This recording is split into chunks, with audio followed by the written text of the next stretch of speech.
চলতি অর্থবছরে নতুন কর্মসংস্থান হবে ২০ লাখ মানুষের। ২০২৫-এ জিডিপি প্রবৃদ্ধি হবে ৮.৫%।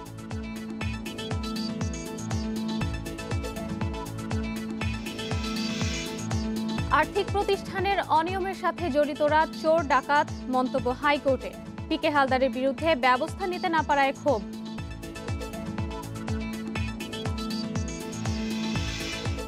ভোজ্য তেলের দাম ২ মাসে লিটারে বেড়েছে ২৫ টাকা। সরকার নির্ধারিত দাম মানছেন না ব্যবসায়ীরা।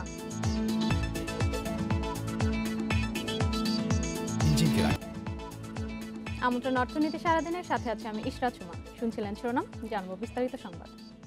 করোনার ধাক্কা সামলে চলতি অর্থ বছরেই নতুন কর্মসংস্থান হবে ২০ লাখ মানুষের। দারিদ্র্যের হার নেমে আসবে ২৩ ভাগে। অষ্টম পঞ্চবার্ষিক পরিকল্পনার প্রথম বছরে এ লক্ষ্য অর্জন করতে চায় সরকার।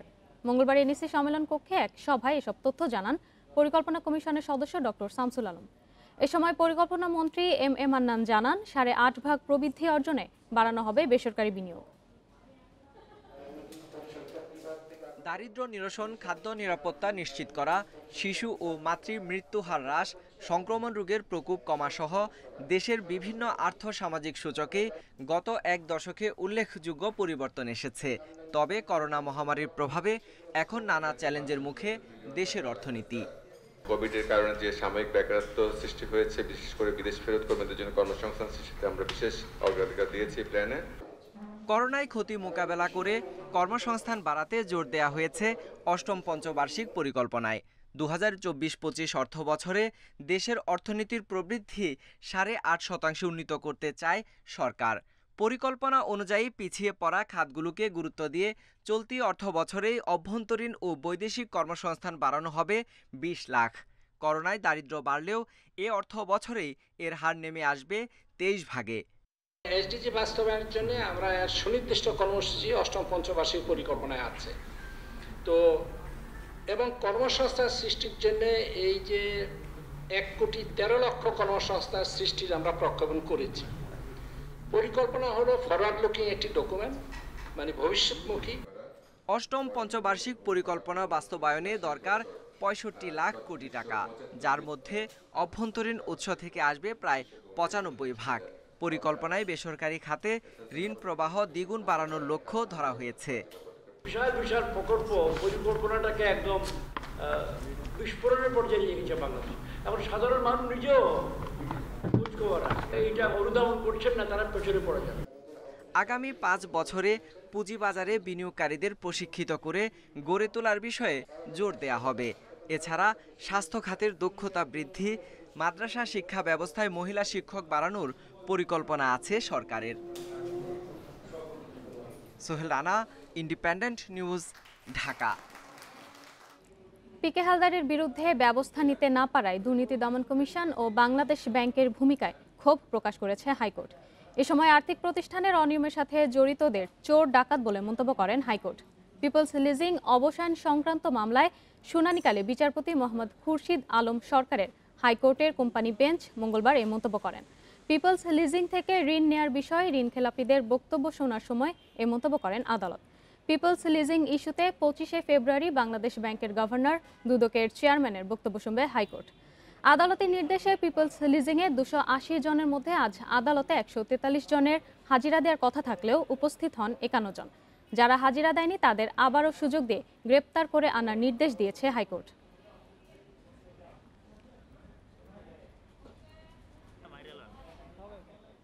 ভোজ্য তেলের দাম কমছে না। গত ২ মাসে লিটার প্রতি গড়ে ২৫ টাকা দাম বেড়েছে। অনেক কোম্পানি সরকার নির্ধারিত দামের চেয়েও বেশি মূল্যে বোতলের গায়ে লিখে সয়াবিনের বোতল বাজারে ছাড়ছে। আবার কোথাও সরকার নির্ধারিত মূল্যের কমেও মিলছে সয়াবিন তেল।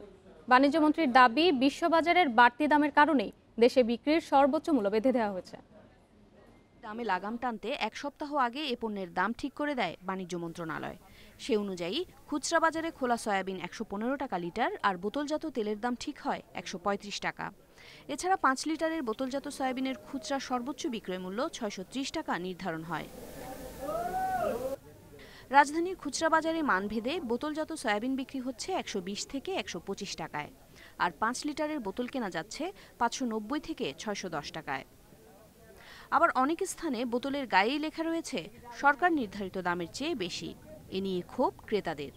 সব কষ্ট তো সাধারণ পাবলিকের, আমাদের ভোক্তারা তাদেরই কষ্ট। সব ঝামেলা আমাদের পড়তে হইতেছে, এখন বাজার আসলে পরে টাকা না হয়ে যায়। আমার কাছে তো মনে হয় সরকার ব্যবসায়ীদের স্বার্থটা বেশি দেখছে আর কি। তেলের দাম অবশ্যই ভোক্তাদের স্বার্থটা দেখা উচিত। 580 টাকা তেল কিনে আমরা 90 টাকা বেশি। বসুন্ধরা, পুষ্টি, চিপ, তারপরে রূপচাঁদা কিনে হলো 600 টাকা, বিক্রি করি 610 টাকা। তবে বাণিজ্যমন্ত্রী টিপু মুন্সি বলছেন, তেলের আন্তর্জাতিক বাজার দরের সঙ্গে সমন্বয় করেই দাম ঠিক করা হয়েছে। আমদানি মূল্য কমলে দাম আবারও মূল্যায়ন করা হবে। গত 6 মাসে $700 যেটা ছিল টনের, সেটা $1150।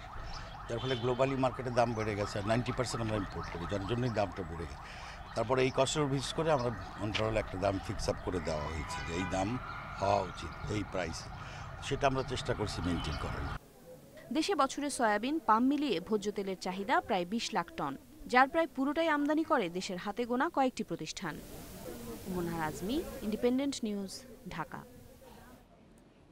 গেল এক বছরে দেশের 4 জেলার মানুষের আয় কমেছে 70 ভাগ।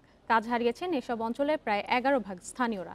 আর করোনা মহামারীর সময়ে সবচেয়ে বেশি সমস্যায় পড়েছে যুব সমাজ এবং নারীরা। কুড়িগ্রাম, সাতক্ষীরা, রাজশাহী ও বরগুনা জেলা নিয়ে অ্যাকশন-এইড এবং বেসরকারি গবেষণা সংস্থা সানেমের এক জরিপে উঠে এসেছে এসব তথ্য।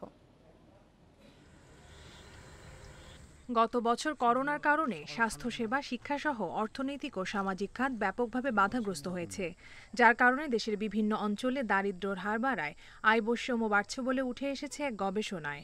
আর এই অবস্থায় সবচেয়ে বেশি বিপাকে যুব সমাজ এবং নারীরা। কুড়িগ্রাম, সাতক্ষীরা, রাজশাহী ও বরগুনা জেলায় করোনার অভিঘাত নিয়ে সানেম ও অ্যাকশন-এইডের এক গবেষণায় জানানো হয়, গত বছরে 4 এলাকায় মানুষের আয় কমেছে 70 ভাগ। পাশাপাশি কর্মসংস্থান হারিয়েছেন প্রায় 11% এবং মার্চ থেকে ব্যবসা বন্ধ রেখেছেন 4% অধিবাসী।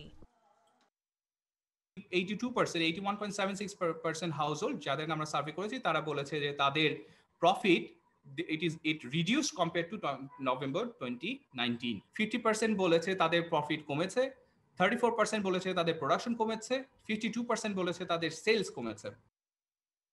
এসব অঞ্চলে করোনার ক্ষতি মোকাবেলায় বিদ্যমান সামাজিক সুরক্ষা কর্মসূচি যথেষ্ট নয় বলে মনে করছেন গবেষকরা। আওতা বাড়ানোর পাশাপাশি তরুণ ও শ্রমবাজার কেন্দ্রিক কর্মসূচি প্রণয়নের পরামর্শ তাদের।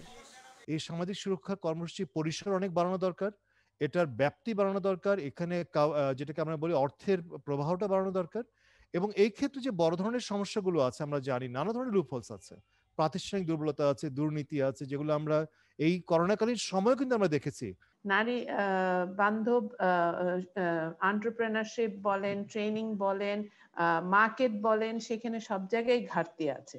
প্লাস যেসব স্টিমুলাস দেওয়া হচ্ছে, এগুলো it is not designed for the young and specifically not necessarily designed for women, young women. তাহলে আমাদের এখন এইগুলো নিয়ে অ্যাডভোকেসি করা খুব প্রয়োজন। করোনার ক্ষতি মোকাবেলায় সরকার সোয়া 1 লাখ কোটি টাকার 23টি প্রণোদনা প্যাকেজ ঘোষণা করলেও বেশিরভাগই ব্যবসা কেন্দ্রিক। প্রণোদনার সুফল প্রান্তিক পর্যায়ে পৌঁছাতে তালিকায় শিক্ষা, স্বাস্থ্যসেবা, যুব সমাজ এবং নারীদের অন্তর্ভুক্ত করার তাগিদ বিশ্লেষকদের। কপ্তিয়া মুমতাহানা, ইন্ডিপেন্ডেন্ট নিউজ, ঢাকা। অর্থনীতি সারাদিন একটি বিরতি নিচ্ছি, ফিরে এসে আরও যা থাকছে। কূটনীতিকদের জন্য আনা শুল্কমুক্ত সুবিধার মদ বিক্রিতে অনিয়মের অভিযোগ এনে ডিপ্লোম্যাটিক বন্ডেড ওয়ারহাউসগুলোতে কড়াকড়ি আরোপ করেছে জাতীয় রাজস্ব বোর্ড এনবিআর। সংস্থার কর্মকর্তারা বলছেন 6 ডিপ্লোম্যাটিক ওয়ারহাউসকে অটোমেশনের আওতায় আনা হচ্ছে। তবে ওয়ারহাউসগুলোর অভিযোগ, ভিয়েনা কনভেনশন অমান্য করে মদ বিক্রিতে অযাচিত হস্তক্ষেপ করছে এনবিআর। কূটনীতিক ও দূতাবাস কর্মকর্তারা অন্য দেশে দায়িত্ব পালনের সময় প্রয়োজনীয় পণ্য কেনাকাটায় শুল্কমুক্ত সুবিধা পান। জাতিসংঘের বিভিন্ন সংস্থা সহ আন্তর্জাতিক অনেক সংস্থার প্রতিনিধিও এই সুবিধা পেয়ে থাকেন। বিভিন্ন দেশের দূতাবাসের কর্মকর্তা ও আন্তর্জাতিক সংস্থার প্রতিনিধির মদের চাহিদা পূরণে ঢাকায় 6টি ডিপ্লোম্যাটিক বন্ডেড ওয়্যারহাউস অনুমোদন দিয়েছে সরকার, যার দেখভাল করে জাতীয় রাজস্ব বোর্ড এনবিআর-এর customs bond commissionerate, Dhaka. NBR কর্মকর্তারা জানান, কূটনীতিকদের এক্সেমশন সনদ ও আন্তর্জাতিক সংস্থার প্রতিনিধিদের পাসবুকের হালনাগাদ তথ্য দেয় পররাষ্ট্র মন্ত্রণালয়, কিন্তু মাঝে 1.5 বছর তা বন্ধ ছিল। এনবিআর-এর 3 দফা চিঠির প্রেক্ষিতে এ মাসেই হালনাগাদ তথ্য দেয় মন্ত্রণালয়। এনবিআর কর্মকর্তারা জানান, ওয়্যারহাউসগুলো থেকে নিয়ম অনুযায়ী প্রতিদিনের বিক্রির তথ্যও নেওয়া হচ্ছে। এদিকে কাস্টমস বন্ড কমিশনারেট জানিয়েছে, ওয়্যারহাউসগুলোকে অটোমেশনের আওতায় আনার চেষ্টা করা হচ্ছে। প্রিভিলেজড পারসনসদের কাছে বা যারা সুবিধা প্রাপ্ত আইনানুগভাবে তাদের কাছেই বিক্রি করলো কিনা সেই তথ্যগুলো একদম মাইক্রো লেভেলে একদম ইন ডিটেলস তথ্যগুলো আমরা যাতে নিয়মিত পেতে পারি সেরকম একটি সফটওয়্যারের কাজও আগাচ্ছে। তবে অনিয়মের অভিযোগ অস্বীকার করেছেন ওয়্যারহাউস মালিকরা। ক্যামেরায় কথা না বললেও তারা জানান, কূটনীতিকরা সাধারণত নিজেরা আসেন না, অথরাইজেশন বা চিঠি লিখে প্রতিনিধি পাঠান, যার আলোকে মদ সরবরাহ করা হয়। কিন্তু কিছুদিন ধরে এনবিআর কর্মকর্তারা এতে আপত্তি জানাচ্ছেন। আমি ভারতে দেখেছি যে যায় না কখনো। আমি তো এখানে তো আমি ডিপ্লোমেট ছিলাম না কখনো, আমি কাজে বলতে পারবো। ভারতে কিন্তু আমরা কখনো দোকানে যেতাম না, দোকানের পক্ষ থেকে আমাদেরকে সরবরাহ করা হতো, কাগজটা আমরা পাঠিয়ে দিতাম, সেটা রেখেছে তারা জিনিসগুলো আমাদের বাসায় পৌঁছে। এদিকে প্রতিটি ওয়্যারহাউসে কাস্টমস হাউসের একজন কর্মকর্তা সার্বক্ষণিক দায়িত্ব পালন করেন। তারপরও কেন অনিয়মের অভিযোগ তা নিয়ে প্রশ্ন উঠেছে। কখনো কখনো সেই অফিসারের ক্যাপাবিলিটির অভাব থাকে, তার প্রফেশনাল নলেজের অভাব থাকে, কখনো কখনো তিনি কননাইভ করেন, কখনো কখনো তিনি অসহায়ের মতো থাকেন, ফলে তাকে দিয়ে আর তো অনেক সময় কাজ করানো হয়। চলতি অর্থ বছরে 5 ওয়্যারহাউসকে প্রায় $55 লাখ মদ, কসমেটিক্স সহ বিভিন্ন পণ্য আমদানির অনুমতি দেয় এনবিআর। আমদানি হয়েছে $44 লাখ। তবে মার্কিন ও সমমনা দূতাবাসের কর্মকর্তারা এসব ওয়্যারহাউস থেকে মদ নেন না, কেনেন মার্কিন দূতাবাসের নিজস্ব ওয়্যারহাউস থেকে। এই ওয়্যারহাউসে যাওয়ার এখতিয়ার নেই এনবিআরের। Ruhul Amin, independent news, Dhaka. ধারাবাহিক পতনের ফলে দ্বিতীয় কার্যদিবসেও মূল্যসূচকের বড় পতনে লেনদেন হয়েছে দেশে 2 স্টক এক্সচেঞ্জে। এ সময় ডিএসইতে প্রধান সূচক কমেছে 67 পয়েন্ট, এছাড়া দর কমেছে 46 কোম্পানি শেয়ারের। সোমবার লেনদেন শেষে ডিএসইএক্স সূচক হারিয়েছে 67.49 পয়েন্ট, অবস্থান করছে 5,317 পয়েন্টে। লেনদেন হয়েছে 591 কোটি 81 লাখ টাকা, যা আগের দিনের তুলনায় 124 কোটি 73 লাখ টাকা বেশি। হাত বদল হওয়া 339টি কোম্পানি ও মিউচুয়াল ফান্ডের মধ্যে দর বেড়েছে মাত্র 66টি কোম্পানির। সবচেয়ে বেশি হাত বদল হওয়া কোম্পানির তালিকার শীর্ষে রয়েছে বেক্সিমকো। অন্যদিকে চট্টগ্রাম স্টক এক্সচেঞ্জের সার্বিক সূচক কমেছে 181.41 পয়েন্ট, লেনদেন হয়েছে 26 কোটি 49 লাখ টাকা।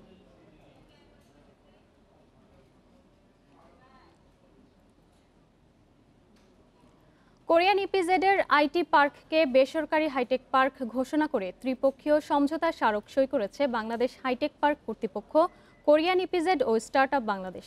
সোমবার চট্টগ্রামে এই সমঝোতা সই হয়। এতে সরকারি বিনিয়োগ না থাকলেও হাইটেক পার্কটিতে সমঝোতার আওতায় কর্পোরেট ট্যাক্স মওকুফ, শুল্কমুক্ত যানবাহন ও যন্ত্রাংশ আমদানি, 10% রপ্তানি প্রণোদনা সহ বিনিয়োগকারীদের 12 ধরনের সুবিধা দিবে সরকার। এর মাধ্যমে বাংলাদেশের প্রযুক্তি খাত আরও এক ধাপ এগিয়েছে বলে মনে করছেন তথ্য ও প্রযুক্তি প্রতিমন্ত্রী জুনাদ আহমেদ পলক।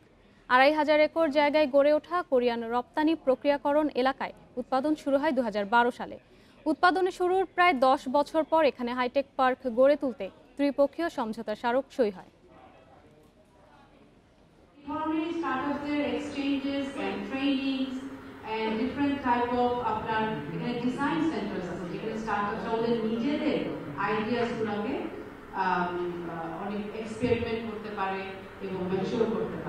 সরকার নিজে ব্যবসা করবে না, ব্যবসা করার এনভায়রনমেন্ট তৈরি করে দেবে।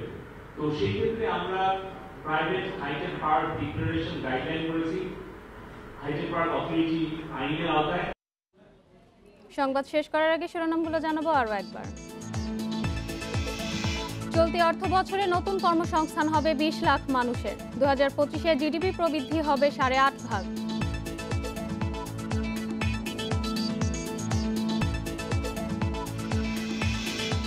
আর্থিক প্রতিষ্ঠানের অনিয়মের সাথে জড়িতরা চোর ডাকাত, মন্তব্য হাইকোর্টের।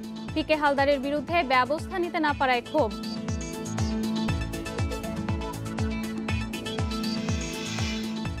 ভোজ্য তেলের দাম 2 মাসে লিটারে বেড়েছে 25 টাকা। সরকার নির্ধারিত দাম মানছেন না ব্যবসায়ীরা।